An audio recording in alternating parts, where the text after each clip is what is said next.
Bonjour, bien-aimé ministre de la Parole, très cher homme de Dieu, frères et sœurs, shalom, que la paix de Dieu soit avec vous et que le Dieu des grâces vous comble de sa bénédiction et qu'il vous comble également de sa bonté.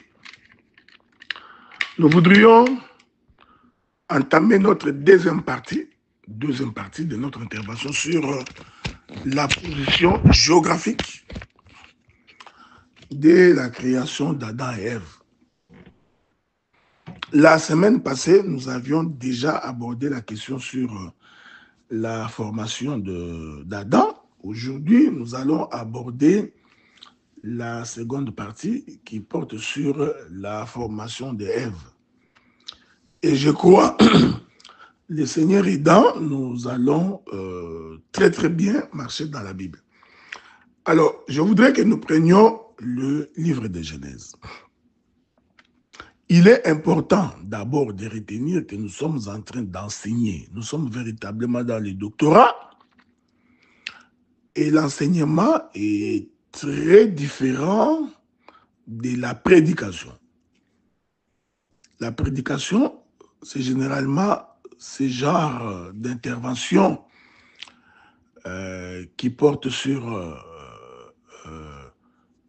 que le Seigneur te bénira, il te donnera du mariage, il te donnera à manger, hein, il te donnera du boulot, il te donnera un visa, il te donnera des documents pour les gens qui cherchent des documents d'immigration. Et il y a dans la prédication une grande partie de tout ce qui est un peu satisfaction charnel, ce qui n'est pas mauvais, parce que la Bible dit « Je voudrais que tu prospères à tous égards comme prospère l'état de ton âme. » Voilà. Donc, l'Éternel guérira ton âme, ton esprit, et guérira également ta chair. Alors, généralement, les prédications, j'ai dit généralement, pas toujours, généralement, les prédications portent sur la guérison charnelle. Hein, parce que souvenez-vous que l'homme est composé de la chair et de l'esprit. Alors que l'enseignement nourrit beaucoup plus l'esprit pour permettre à ce que la chair puisse marcher pendant son voyage dans le désert. Donc, il faut faire cette différence-là, c'est très important. La manière dont nous prêchons généralement dans l'église les dimanches va vous sembler différente de la manière dont nous enseignons. Parce que dans l'enseignement, nous entrons dans le détail. Nous sondons les profondeurs des Écritures. Nous augmentons la connaissance des uns comme des autres. Nous interpellons les hommes à saisir la pensée de ce qui est caché. Et c'est généralement dans l'enseignement qu'on est capable de bien retrouver la complexité dans le ministère de la parole. OK? Alors, nous prenons le livre de Genèse. Le livre de Genèse, dans son chapitre 2, nous prenons le verset 21 et nous allons finir par le verset 22. Alors l'Éternel Dieu fit tomber un profond sommeil sur l'homme qui s'endormit. Il prit une de ses côtes et referma la chair à sa place. L'Éternel Dieu forma une femme de la côte qu'il avait prise de l'homme et il l'amena vers l'homme. Que la paix de Dieu soit avec vous. C'est sur base de cette écriture que nous allons devoir faire notre marche de sanctification. Regardez, nous avions déjà expliqué que l'Orient, c'est le ciel. Nous avions également expliqué l'Orient comme étant la maison de Dieu. Et nous avions expliqué que Éden qui est placé en Orient, donc c'est la maison de Dieu. Ok? Et c'est là-bas que l'Éternel donc est venu placer l'homme. Donc Dieu est parti de l'homme de l'Occident vers l'Orient. Ok? Et nous avions démontré que Adam, l'homme Adam, a été formé en Orient. Ok? Que la paix de Dieu soit avec vous. Voilà, paix et grâce chez vous, que le Seigneur continue à vous bénir. Remarquez, l'Éternel il prit Adam et il vint le placer en Éden. Nous avions expliqué que Éden, c'est l'Orient. Nous avions expliqué que Éden, c'est le ciel. Il prit Adam, il le plaça en Éden. Dans un autre langage, Dieu place Adam dans les cieux. Je profite de l'occasion pour expliquer la différence qu'il y a. Pourquoi la Bible parle des cieux au pluriel. Hein? Donc, sur le plan prophétique, pourquoi les cieux se trouvent être au pluriel? Est-ce qu'on peut lire ça? Nous allons lire ça très très vite, ok? C'est très important. Genèse chapitre 1er. Nous allons très très vite lire cette écriture-là pour nous permettre de pouvoir avancer. Je suis dans les livres de Genèse, dans son chapitre 1er. Le premier verset. Au commencement, Dieu créa les cieux et la terre. OK? Donc, ici, le Seigneur présente les cieux, donc, au pluriel. OK? Alors, nous voudrions expliquer cette pensée. Dans la Bible, prenons la Bible, prenons les Écritures, c'est toujours important, parce que c'est avec les Écritures qu'on peut expliquer ces choses-là. Je prends les livres de Jean, je crois. Jean chapitre 14, le premier verset. Que votre cœur ne se trouble point, croyez en Dieu et croyez en moi. Il y a plusieurs demeures dans la maison de mon Père. Et si cela n'était pas, je vous l'aurais dit. Je vais vous préparer une place. Et lorsque je m'en serai allé et que je vous aurai préparé une place, je reviendrai et je vous prendrai avec moi afin que là où je suis, vous y soyez aussi. Je répète le verset 2. Il y a plusieurs demeures dans la maison de mon Père. Donc, c'est une maison, mais dans cette maison, il y a plusieurs demeures. C'est pourquoi je vous ai parlé du ciel et des cieux. Le ciel, c'est la maison du Père, alors que les cieux, c'est les demeures dans la maison du Père. C'est important de retenir ces choses, c'est très important. J'essaie d'être le plus simple possible hein, pour que vous ne soyez pas troublés. Donc, le ciel, c'est toute une maison. Juste une maison. Mais dans cette maison, il y a plusieurs demeures. En d'autres termes, il y a plusieurs chambres. OK? Donc, la maison du Père, c'est comme un labyrinthe à l'intérieur duquel il y a plusieurs chambres. Voilà pourquoi je vous ai dit, quand Dieu prend Adam, il vient le placer en Éden. Cet Adam-là, c'est aussi l'image de l'épouse. Selon le livre de Jean, chapitre 14, le 2e verset, c'est aussi l'image de l'épouse que le Seigneur va prendre, il va amener dans la maison du Père, laquelle maison contient plusieurs demeures. Vous comprenez cela, quoi? Donc, En réalité, les ciels et les cieux représentent une entité compartimentée. C'est-à-dire, dans les ciels, il y a les cieux. Il y a plusieurs demeures. Voilà. Donc, je reprends ma course que j'étais en train de faire avec vous pour dire ceci. Voilà maintenant. Donc, le Seigneur, pour créer Adam, il fit dormir. Pour créer Ève, pardon, le Seigneur fit dormir Adam.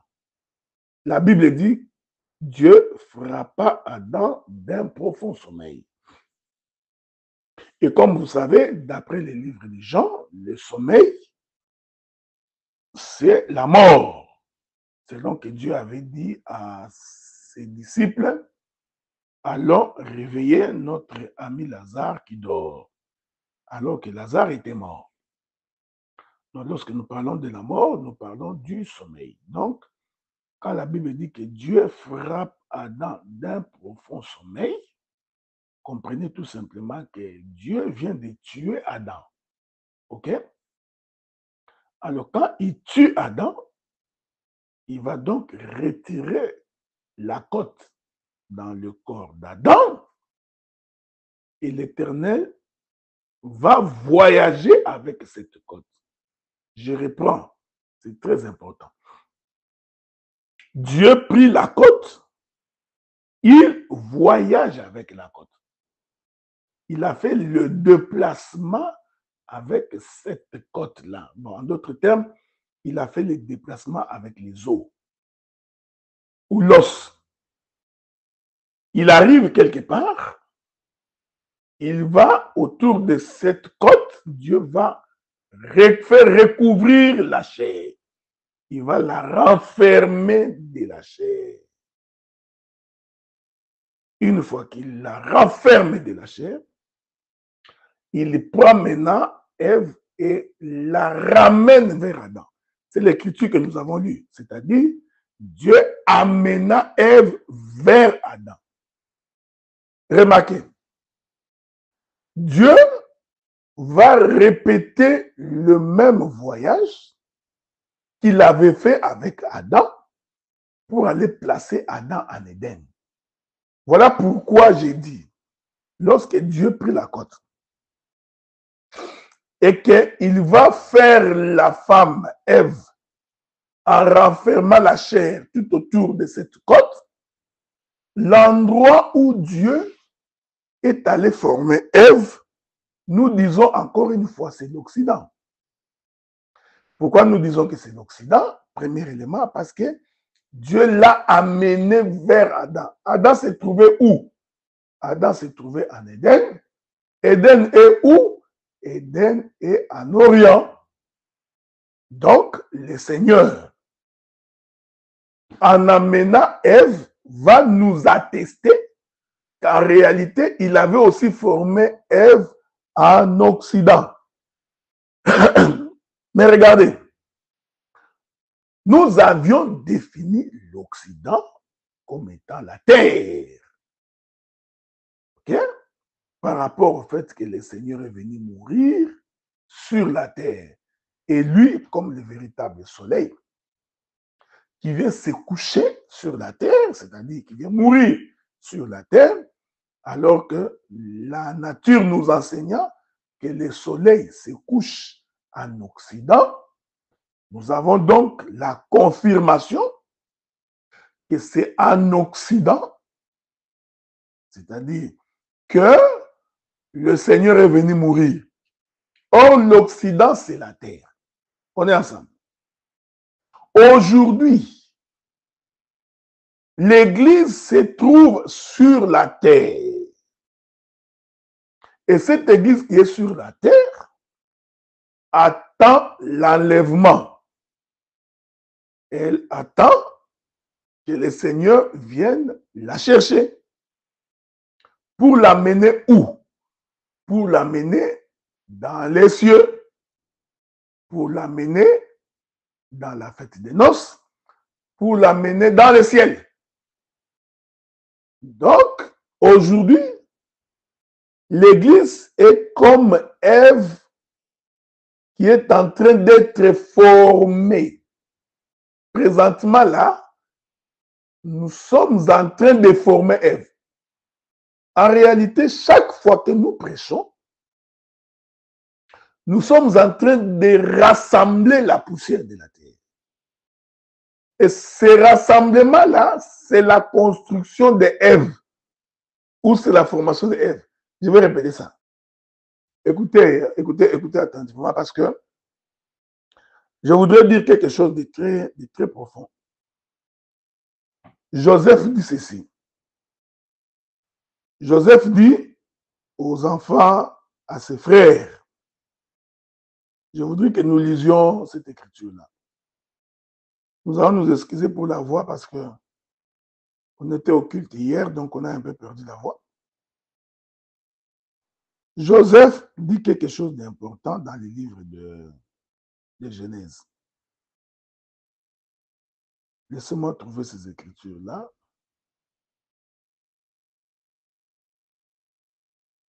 J'espère pouvoir trouver cette écriture dans les livres de Genèse, où Joseph dit que le jour où le Seigneur vous visitera pour quitter le pays d'Égypte, je vous prie de bien vouloir emporter mes eaux. OK? C'est ce que la Bible dit dans les livres de Genèse. Donc, laissez-moi trouver ça pour vous. Ça va nous permettre de comprendre cela. Mais prenons d'abord Exode chapitre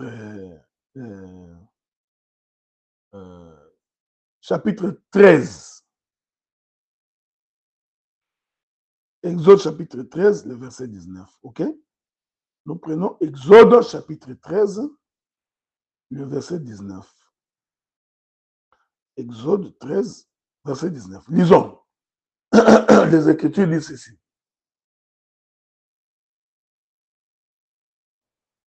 Moïse prit avec lui les os de Joseph, car Joseph avait fait jurer le fils d'Israël en disant, Dieu vous visitera.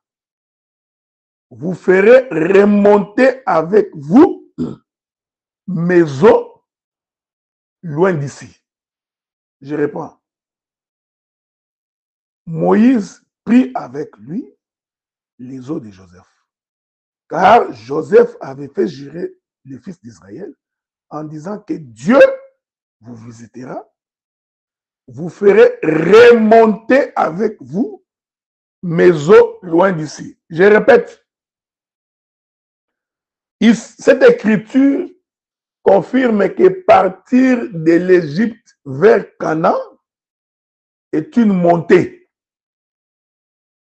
En d'autres termes, l'Égypte est compris comme étant la terre, Canaan comme étant les cieux. Parce que Moïse, lorsqu'il prit les os de Joseph, il démontre que Joseph avait fait jurer à ses frères, fils d'Israël, que le jour où le Seigneur vous visitera, remontez avec mes os. Ah, donc, Joseph voudrait dire, quand j'ai quitté la maison de mon père pour me retrouver en Égypte, j'ai fait une descente. On est ensemble, non? Maintenant, quitter l'Égypte pour aller à Canaan, c'est une montée. Laissez-moi marier ces choses avec la formation de Ève. Remarquez, l'os va donc quitter le corps d'Adam. On est ensemble? Dieu frappe Adam d'un profond sommeil. Il retire l'os.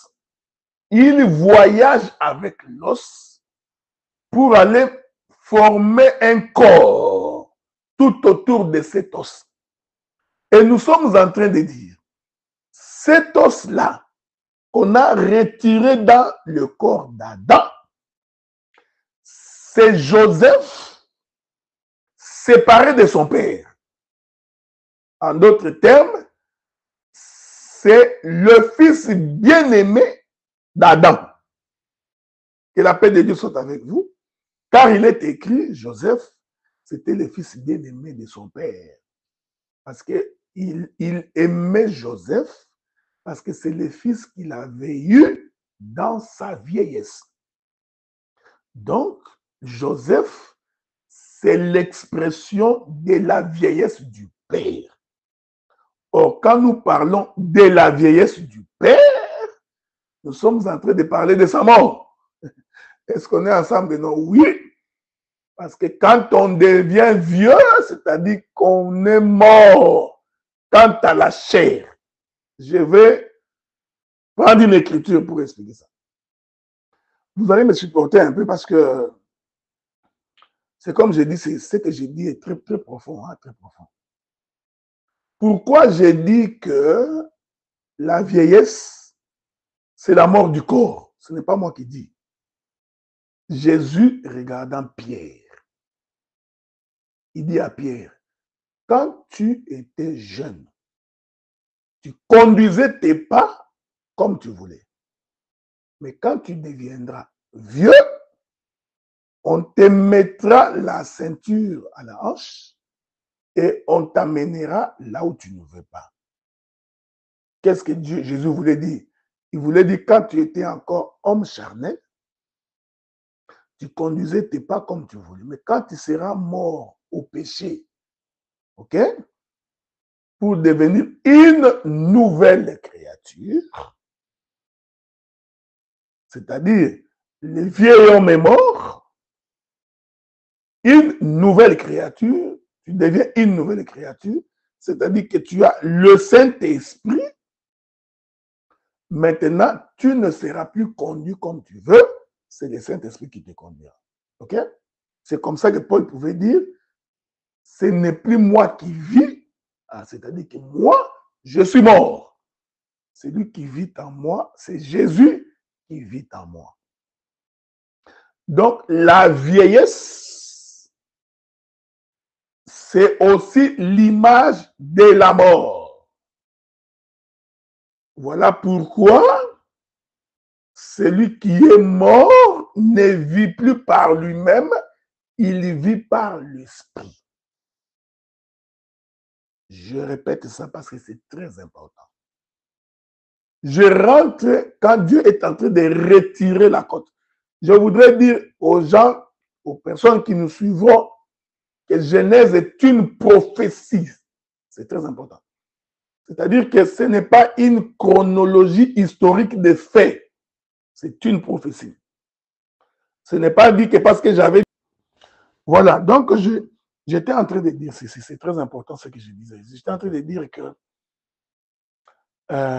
les ossements ou les os de Joseph, hein, donc ces os-là de Joseph, c'est pratiquement la côte qu'on a retirée dans le corps d'Adam. Suivez-moi attentivement.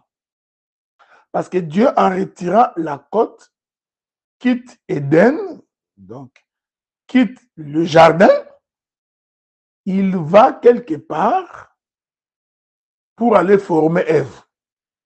Là où il va, je suis en train d'expliquer que c'est l'Occident. Pourtant, je vous ai démontré que l'Occident, c'est le monde. Parce que le Seigneur est venu mourir sur la terre. Donc l'Occident, c'est la terre. Maintenant, je rentre chez Jacob. Jacob est le fils de la vieillesse de Jacques. Non, Joseph est le fils de la vieillesse de Jacob. En d'autres termes, Joseph, c'est l'expression de la mort de Jacob. Pourquoi je l'ai dit? Parce que j'ai expliqué que c'est le fils qui est né dans la vieillesse. Or, la vieillesse, c'est aussi le coucher du soleil. C'est pourquoi il y a une expression en français qui dit, quand tu deviens vieux, tu es arrivé au soir de ta vie.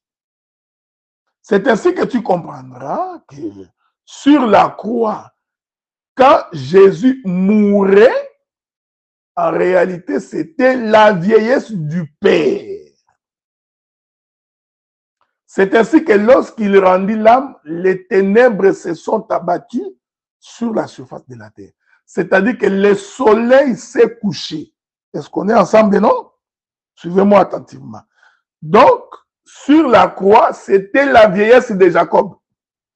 Que la paix de Dieu soit avec vous, parce que ce sont, ça, c'est vraiment, nous sommes dans les profondeurs de Zohar.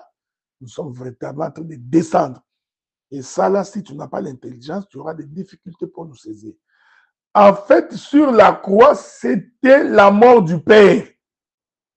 En d'autres termes, c'était sa vieillesse. C'est Jésus-là qui mourait, c'était le coucher du soleil. Mais remarquez, quand Jésus se couche, quand il meurt, un soldat vient percer les côtés de Jésus et la Bible dit que l'eau et le sang sont sortis. Je voudrais dire que c'est les côtés de Jésus percés. L'eau et le sang sortir, c'est ça la côte que Dieu a retirée dans le corps d'Adam, dans le jardin. Permettez, parce que nous allons jouer au jeu de ping-pong dans les Écritures. Je rentre dans le jardin. Remarquez que pour retirer la côte, Adam devait mourir. Dieu devrait le frapper d'un profond sommeil. De la même manière, il a fallu que Jésus meure sur la croix pour que les soldats viennent percer son côté spirituellement. C'était le retrait de la côte. Mais ceci n'est possible que si la mort est constatée. Voilà pourquoi nous disons ceci. Lorsque Joseph est vendu en Égypte, en réalité, le père venait de mourir. Ah, bon, laissez-moi répéter ça calmement. Retirer Joseph entre les mains de son père, c'était en réalité faire mourir Jacob pour que la côte qui est Joseph soit retirée. Écoutez-moi bien. Parce que lui-même, Joseph, dit que lorsque vous quitterez l'Égypte, lorsque le Seigneur vous visitera, n'oubliez pas d'emporter mes os. Or, les os, c'est ça Joseph. OK? Il y a quelque chose que je voudrais préciser ici avant de pouvoir continuer. Souffrez avec moi, nous allons prendre la Bible pour attester ce que j'ai dit. Prenons les Écritures. Je prends les livres de Genèse. Genèse, le chapitre 37. Genèse, chapitre 37. OK? Je vais d'abord lire le verset 3. Israël aimait Joseph plus que tous ses autres fils parce qu'il avait eu dans sa vieillesse et lui fit une tunique de plusieurs couleurs. Lorsque Joseph fut arrivé auprès de ses frères, je suis dans le verset 23, ils les dépouillèrent de sa tunique, de la tunique de plusieurs couleurs qu'il avait sur lui.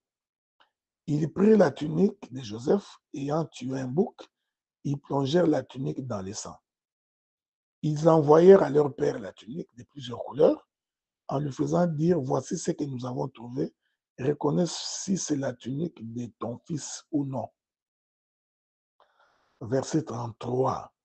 Jacob l'a reconnu et dit, c'est la tunique de mon fils, c'est une bête sauvage l'a dévorée. Joseph a été mis en pièces. Regardez, verset 34. Il déchira ses vêtements, il mit un sac sur ses reins et il porta longtemps le deuil de son fils. Je reprends. Il déchira ses vêtements. C'est là que je suis en train d'expliquer La mort de Joseph. La mort de Jacob. Donc, souvenez-vous que la tunique, c'était l'œuvre du Père. Donc, le Père, par ses propres mains, a cousu une tunique pour son fils. Donc, quand on regardait Joseph, en réalité, on voyait l'œuvre du Père. C'est comme ça que Jésus pouvait dire, reconnaissez au moins par les œuvres que c'est le Père qui m'a envoyé.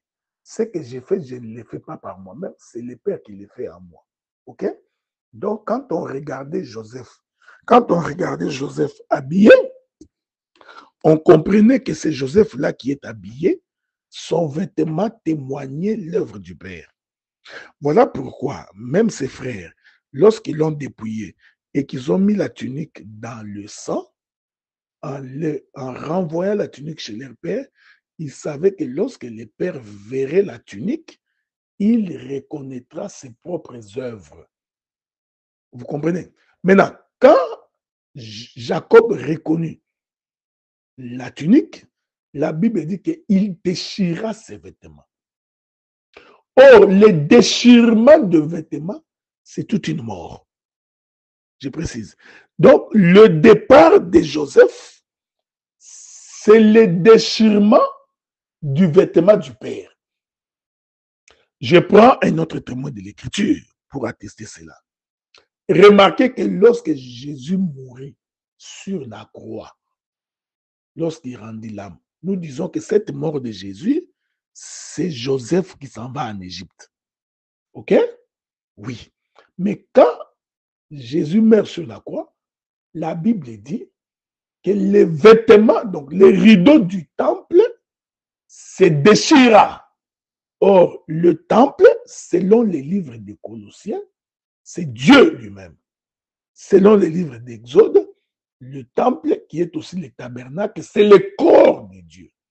Donc, le rideau qui se déchire est une préfiguration de la mort du Père. Je suis ici dans une dispensation, ok? Il faut bien me saisir parce que je suis dans une dispensation. Il n'est pas dit que partout où tu verras les mêmes gestes, c'est toujours la mort du Père. Ici, j'explique la mort d'Adam. Cette mort d'Adam dont le corps est déchiré pour pouvoir retirer la côte. OK? Et cette côte-là qu'on retire, nous sommes en train de dire qu'en réalité, c'est Ève. Mais c'est Ève non habillée. C'est très important. C'est juste la côte. Donc, je le démontre par la descente de Joseph en Égypte. Maintenant, regardez. Joseph dit, quand vous sortirez, vous emporterez mes os. Alors, je voudrais démontrer le pourquoi des os. Parce que c'est Joseph-là qu'on remonte pour amener à Canaan. C'est ça, Ève, qui est en train de remonter avec Dieu pour aller rejoindre Adam dans le jardin d'Éden. Regardez, regardez avec moi. L'Écriture dit ceci. On est ensemble? Lorsque Dieu finit de créer Adam, Adam n'était pas encore un être vivant, mais pourtant le corps était déjà constitué.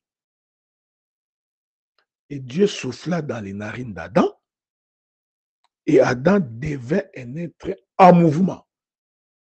C'est-à-dire que pour que Adam se mette en mouvement, il fallait que Dieu souffle à l'intérieur d'Adam. C'est pourquoi l'Écriture dit en réalité dans l'homme, c'est l'esprit. Donc ce souffle-là, c'est l'esprit de l'Éternel. Pour que l'homme se mette en mouvement. On est ensemble, non? Or, la nature nous enseigne que pour que l'homme soit en mouvement, l'homme a besoin des os. En réalité, ce sont les os dans le corps qui font que l'homme est en mouvement. Si tu te déplaces, si tu marches, si tu vis, si tu es capable de partir d'un point A à un point B, comprenez, c'est parce que tes os te permettent. Les os permettent à la chair de se déplacer. Je vais prendre un témoin de l'Écriture pour attester cela. La Bible dit qu'un jour, un groupe de gens s'en allait pour enterrer un homme.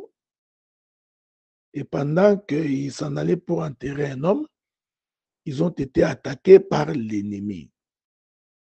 Et dans la crainte et dans la précipitation, ils vont faire tomber le corps, le cadavre. Le cadavre qui tombe va toucher les os du prophète Élisée. On est ensemble, non? Dès que le cadavre touche les os du prophète Élisée, le cadavre se met debout. En fait, ce sont les os d'Élisée qui ont fait marcher ces cadavres. Donc, les cadavres qui étaient inanimés, au contact avec les os, devient un être vivant. Donc, les os permettent à l'homme de s'émouvoir. Ok? Je rentre maintenant dans Exode, là où nous avons lu que lorsqu'ils sont sortis de l'Égypte, Moïse s'est empressé d'aller récupérer les os de Joseph. Mais qu'est-ce que c'est les os de Joseph?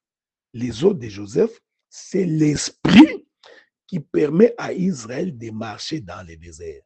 En d'autres termes, tout Israël, c'est la chair.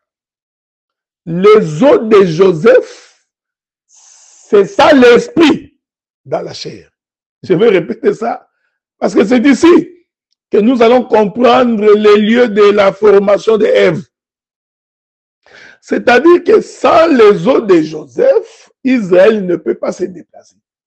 En d'autres termes, sans les os de Joseph, Israël n'est que corps. Il n'est que masse inerte. Les os de Joseph, c'est ce qui permet les articulations de ce corps, de cette maison, de cette tente qu'on appelle Israël. Donc Israël, pour se déplacer, a besoin des os de Joseph. Mais les os de Joseph sont venus d'où? Sont venus de son père.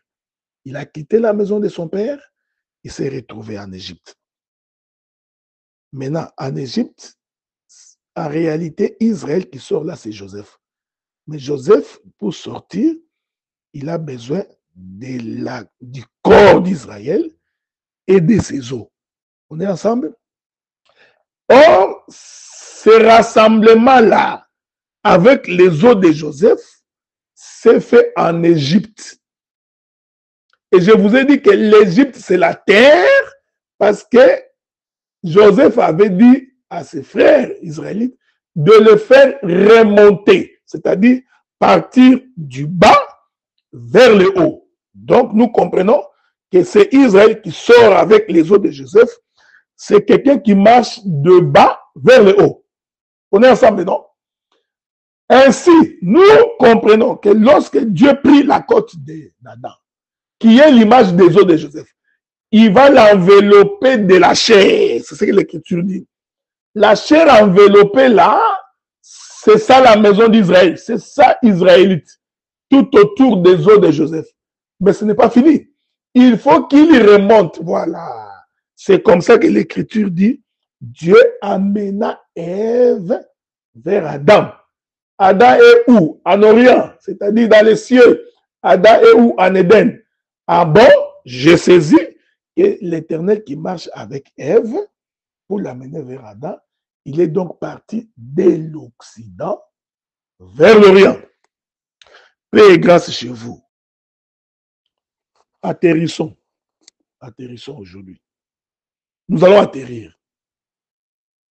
Quelqu'un se pose la question, mais pourquoi toute cette connaissance? Ça sert à quoi? Quand tu attaques quelqu'un qui ne comprend pas l'essence de la connaissance, qui trouve que la connaissance est inutile, parce que j'ai entendu beaucoup de gens, on n'a pas besoin de tout ça, l'hippopotame, le crocodile, l'autruche. Comprenez que tu es en face d'un insensé, de quelqu'un qui ne comprend vraiment pas les choses de Dieu. Bien au contraire, c'est cette connaissance qui te permet de marcher dans la crainte de Dieu. Qu'est-ce que je voudrais dire? Je voudrais dire que le Seigneur nous enseigne que le corps d'Ève va être formé sur la terre. C'est-à-dire, l'Église procède au rassemblement sur la terre. Or, la terre, c'est l'Occident. Pendant que nous prêchons ici, nous sommes en train de rassembler le corps d'Ève par la prédication. Tu vois? Je suis parti de la révélation et de la prophétie. Mais une fois le corps rassemblé, nous devons aller à l'enlèvement, c'est-à-dire rentrer en Éden. Mais cela ne peut pas être possible si on n'a pas le Saint-Esprit. Donc nous comprenons que les eaux, qui est l'esprit dans le corps, c'est ça le Saint-Esprit qui nous permet de rentrer dans la maison du Père. Donc quand Joseph avait demandé qu'on apporte ces eaux, il confirmait que sans les eaux, vous ne pouvez pas arriver à Canaan. Est-ce que vous me comprenez? Parce que tout au long du voyage, on ne nous a pas dit où se trouvaient les eaux. Mais nous croyons que les eaux, c'était l'image de l'esprit dans un corps, permettant à ce corps qui est Ève d'aller rencontrer l'époux qui est le Seigneur Jésus-Christ. Voilà, bien-aimés frères et sœurs, ministres de la parole, vous tous qui nous suivez, très chers hommes de Dieu, nous venons de finir notre intervention sur les lieux, la position géographique de là où Dieu a formé Adam et de là où Dieu a formé Ève. Nous nous fixons rendez-vous la semaine prochaine pour un autre enseignement. Paix et grâce chez vous. Merci.